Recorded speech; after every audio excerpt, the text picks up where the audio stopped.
So the great thing about the Te Ara Moana trail is that it's designed for all different types of sea kayak craft. You don't need to have the most expensive or the most technical sea kayak to come on the trail.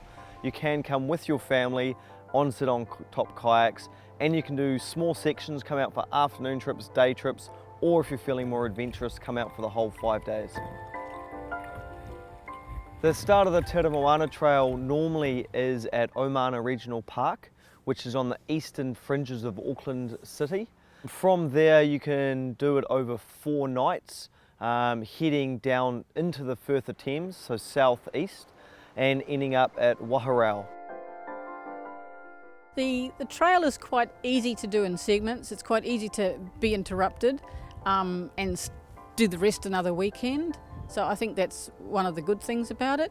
And apart from a couple of the campsites, there is easy road access. So if you change your mind or the weather changes it for you, then you can stop and start again. Well, most people would start at Omana, and that's where you would either get dropped off or get unloaded and park your car safely. And then one of the more interesting coastlines is in that first day, as you then come around the point into Duda. And Duda is a little gem of a spot. You walk up the hill a little way and there's great, fantastic panoramic views. It's a great park to walk on, and it's a good first night's either camp or picnic. So the next day you head out from Duda and you're heading to Auckland's newest regional park at Waitawa.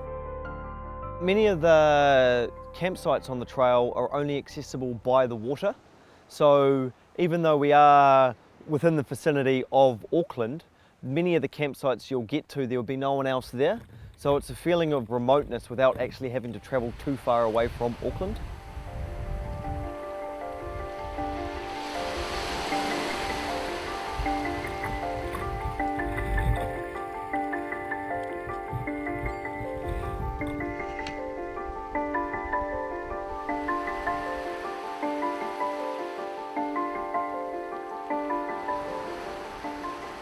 And then from Waitawa you paddle to where we are at the moment, which is Tawhitokino, which is a beautiful campground. And that really is a little treasure.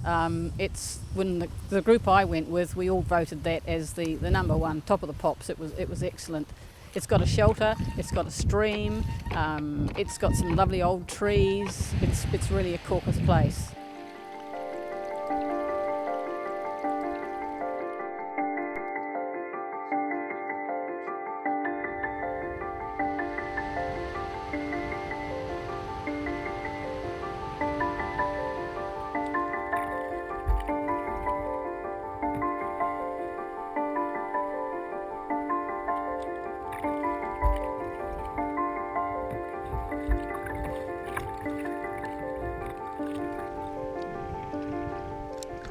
From there you go down to a much bigger park, which is Tapapakanga.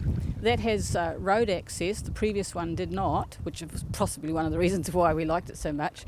At Tapapakanga there is 2 campsites. The first one you come to is next to the Ashby Homestead, and that's available for sea kayakers and the general public. The next campsite, which is further south, is only for sea kayakers, and so that is a beautiful campsite. It's easier to get to at high tide, but it is possible at low tide just with a small portage. So there's a little bit of carrying gear, but you're rewarded with huge terrari trees, some mature, majestic trees, and there's a shelter and water tap and the like up there. The great things about the campsites on the trail is that they're purposely built or modified for sea kayakers. So you can pull your kayak up nice and close to the campsite. They've got lots of flat ground, they've got sanitation facilities, they've got fresh water.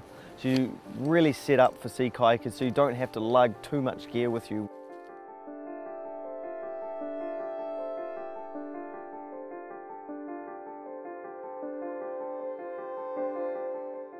And then from Tapapakanga, it's the last stretch to the end of the kayak trail, which is at Waharau.